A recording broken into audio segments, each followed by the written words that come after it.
The observation deck of the Galactic Union Academy's training facility smelled like 17 different kinds of fear. That was not a metaphor. The Vel-3 students secreted a sharp citrus panic pheromone. The Quarren cadets had gone completely translucent, their anxiety response pushing all pigment to their core organs. The Dreskai, who had 4 stomachs, were audibly regretting all 4 of them. Professor Kaelzer Vera stood at the reinforced viewport and watched the creature below pace its enclosure with the kind of patience that only apex predators possess, the patience of something that has never, in the entire history of its species, needed to hurry. The Vrithian Mawstalker was 11 meters of biological nightmare. It had evolved on a tidally locked world where the permanent night side produced creatures of such singular lethality that even the Galactic Union's xenobiologists rated the planet a Class 9 extinction risk. The Mawstalker's hide could deflect low-grade plasma. Its sensory clusters could detect a heartbeat through 2 meters of solid rock. It had no natural predators anywhere in the known galaxy.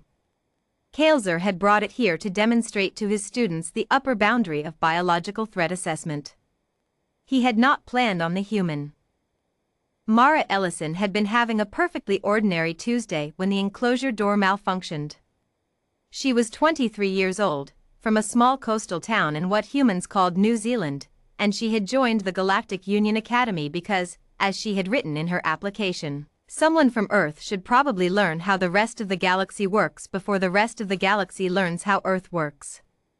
She had rated highly in xenobiology, tactical assessment, and something the Academy's psychological profile called aberrant threat normalization, which was the clinical way of saying that Mara Ellison encountered things that should terrify her and instead became curious. She had been passing the containment corridor with a cup of something that approximated coffee when the Class 4 lockdown alarm went off, 3 emergency barriers slammed down around her, and she found herself sealed in a 40-meter holding antechamber with the Vrithian Mawstalker. The creature turned its 8 sensory clusters toward her and went very, very still.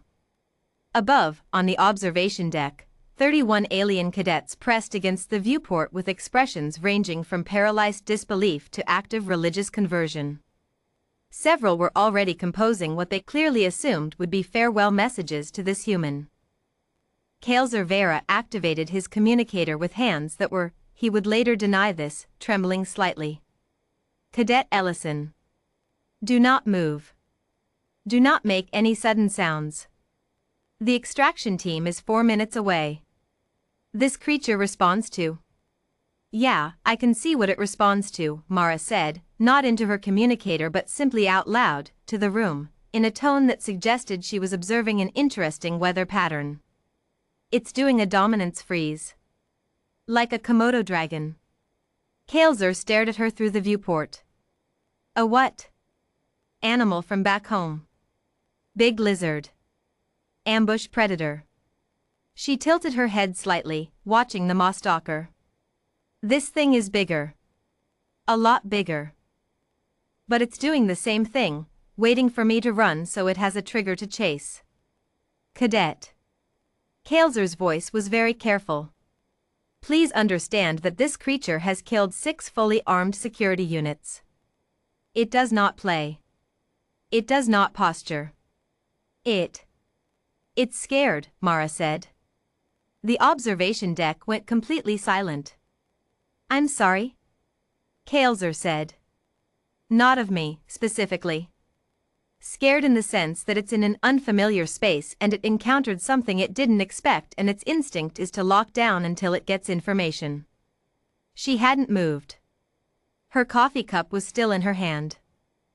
It hasn't charged because I haven't given it a flight signal, so it's still in assessment mode. The Mawstalker made a sound like tectonic plates disagreeing with each other. Mara took a slow sip of her coffee. Above, a Vel-3 cadet named OSS Terran made a sound that her species only produced during the witnessing of sacred events. She is going to die, whispered a Quarren boy named Feledres, who had gone entirely see-through from the knees up. I cannot watch. He watched. What Mara was doing, and what none of the alien students had any framework to understand, was something that humans had been doing for a very long time. Earth was not, technically speaking, the most dangerous planet in the known galaxy. There were worlds with worse atmospheric chemistry, higher radiation indexes, more aggressive megafauna density. But Earth had produced something that those worlds had not, a species that had grown up alongside its apex predators, that had learned to read them, live near them, occasionally befriend them, and, in the strangest evolutionary trick in the galactic record, domesticate some of them. Humans had looked at wolves and thought, those could be useful. Humans had looked at horses and thought, I wonder if I could get on top of that. Humans had looked at bears, and big cats, and venomous serpents, and creatures that could kill them 17 different ways, and their response, the deep evolutionary response, coded into muscle memory and intuition over hundreds of thousands of years, was not always fear. Sometimes it was fascination. And fascination, it turned out, looked a lot like calm. Mara set her coffee down on the floor very slowly. She straightened up. She looked at the moss-stalker with the expression her grandmother had taught her for approaching an unfamiliar dog, not submissive, not aggressive, just present. Acknowledging. I see you. I'm not a threat. But I'm also not prey. The moss-stalker's sensory clusters shifted.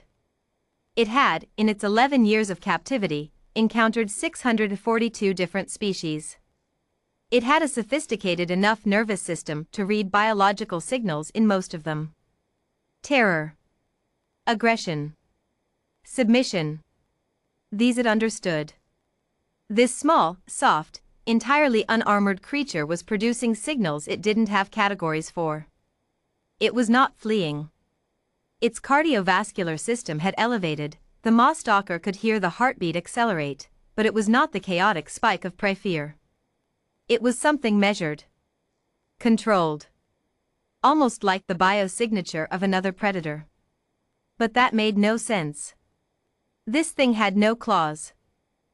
No armor. No venom that the moss-stalker's chemical senses could detect. It was, by every measurable standard, the most killable thing that had ever been in this room. It took 3 steps toward her. On the observation deck, OSS Terran grabbed Feladris's arm hard enough to bruise, if Quarren's could bruise. Mara didn't step back. She turned her body at a slight angle, non-confrontational, and kept her eyes on it without making the locked, direct stare that predators read as challenge. She breathed slowly. Visibly. Look. I'm breathing. I'm calm. I'm not interesting as a threat and I'm not interesting as prey. The moss-stalker stopped 2 meters away. Its sensory clusters were fully extended now, reading her from every angle. It made a low, subsonic sound that the cadets above could feel in their various chest cavities more than hear. Mara said, quietly, yeah. I know. Strange day for both of us. The moss-stalker sat down. Not in a poised, ready-to-spring way. It settled, the way a large animal settles when it has decided that a situation does not require immediate action. Its massive head lowered slightly. Its clusters retracted to a medium extension. 40 seconds later, the extraction team arrived, cut through the emergency barrier, and found Cadet Mara Ellison standing 2 meters from an 11-meter apex predator, finishing her coffee.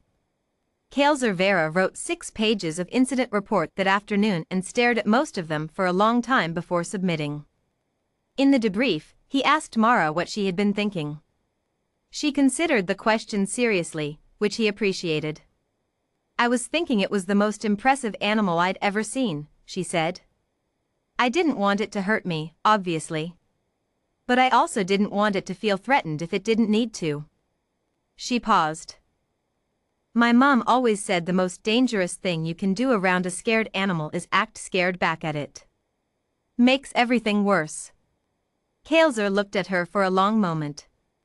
Cadet Ellison, he said finally, the creature you were in an enclosure with has a kill record that spans 4 star systems. I know, she said. It's amazing, right? He dismissed her and sat in his office for a while, thinking about Earth. About what it meant that a planet full of soft, slow, Unarmored creatures had produced people who looked at the galaxy's most lethal predators and felt, somewhere beneath the adrenaline, a flicker of delight. The Galactic Union classified Earth as a death world. Kael'zer was beginning to think they had the emphasis wrong. It wasn't that Earth was deadly. It was that Earth had made its people comfortable with deadly things, and in a universe full of creatures that relied on fear as a weapon, that made humans the most disruptive species anyone had ever encountered. He filed his report. In the margin, almost as an afterthought, he wrote, "Recommend immediate curriculum review. Deathworld cadets require separate threat assessment protocols. Standard frameworks do not apply." He thought about it, then added one more line.